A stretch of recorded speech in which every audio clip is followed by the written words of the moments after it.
Hello there. I'm Helen Humphreys. I'm a partner within the private client team here at Blick Rothenberg, and I'm joined today with my colleagues Alex Foster and Suzanne Briggs, who are also partners within the private client team. We're here today to talk to you about the budget.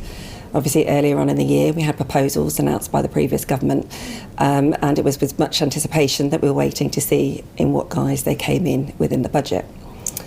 The two particular proposals were brought in relation to the temporary repatriation facility and rebasing. The temporary repatriation facility was intended to be an opportunity whereby people that had claimed the remittance basis previously could bring what was previously untaxed income and gains into the UK without incurring a charge. So, Alex, how did the proposals come in?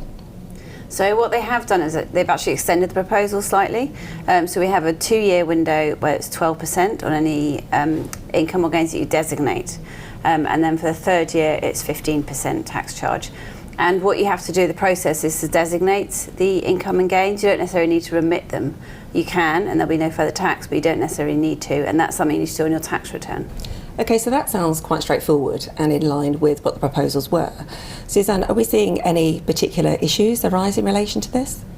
I think one of the things I've picked up from the technical note issued on the 30th of October is that unlike the remittance basis charge, which you can pay directly to HMRC with your foreign income and gains, the TRF charge has to be paid to HMRC from designated funds or clean capital. If you pay the TRF with undesignated funds, it will be a taxable remittance. And that's certainly something we've seen previously, isn't it, with the remittance basis charge where people get caught out. So it's good to understand that they can't do that. Exactly.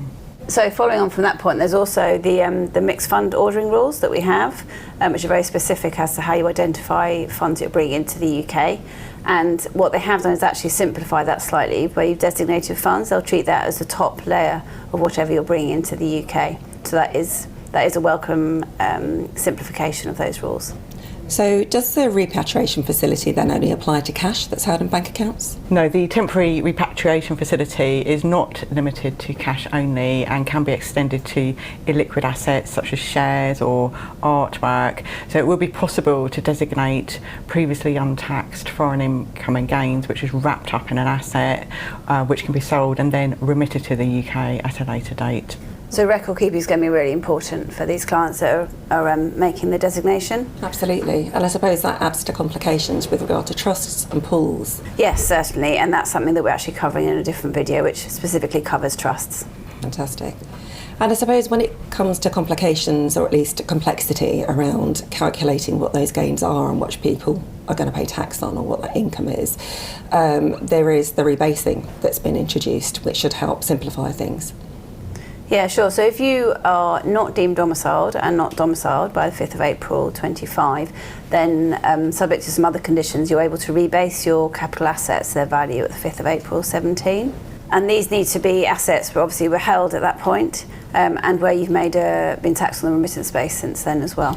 That's really useful to know, and that'll be good for some people but not for others. So does that need to be an election, or do people automatically have the rebasing and then need to elect out of it? So it's asset by asset, so that's important, and also it is you elect out of that treatment. And then in terms of assets, actually, I know a lot of people have used BIR, Business Investment Relief, previously. How does that actually interact with the temporary repatriation facility? It has been helpfully stated in the technical note that foreign income and gains which have been invested using BIR can be designated so that on a future sale or other chargeable event, you don't need to take the sale proceeds offshore within the usual 45-day limit, as is the case with BIR. So that's really helpful. If you don't designate, then you have to take offshore within 45 days or reinvest into BIR assets. However, from April 2028, when the TRF facility ends, it will no longer be possible to make BIR investments. That's really useful to know. And I know previously it is something that has caught people out in relation to taking funds offshore within those 45 days. Yeah. Which for those that invest significant amounts under the business investment relief, that can be a very costly mistake to make. I suppose what we need to understand is that what we have at the moment is some guidance notes and some draft legislation that is subject to change and is expected to go through various guises between now and 5th of April, or possibly even post 5th of April. So the key, as ever, with our clients and anyone else that needs advice, is to actually take advice, because each and every situation is specific. All of our circumstances are quite bespoke, and it's really important to make sure that we get the correct advice.